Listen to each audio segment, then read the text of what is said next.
Kas jõusaal on sinu jaoks võõras? Siin on sulle 4 lihtsat harjutust, mis sobivad ka algajale. Jalapressi puhul on hästi oluline see, et põlved ja varbad vaatavad alati samas suunas.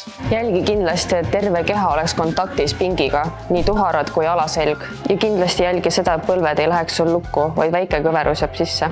Hea harjutus, mida veel teha, on rinnad surumine natukene diagonaali ülespoole, mis siis mõjub ülihästi rinnalihasele ja õla esiosale. Mida selle harjutuse puhul siis silmas pidada on see, et hoida kõhulihas tugevalt pinges ja surumise ajal kõlad kogu aeg hästi taga. See on super harjutus seljale, kuid siin on jälle paar olulist nüanssi, mida jälgida.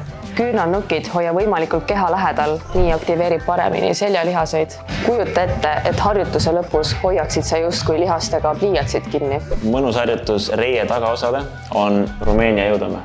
Mida selle harjutuse puhul jälgida kindlasti on siis see, et hantid liiguksid võimalikult jalgade lähedalt, põlved on natukene pehmed, selg hästi sirge ja alustad liikumist puusaga taha. Proovi järgi neid harjutusi. Ja anna meile teada, milline su lemmik oli.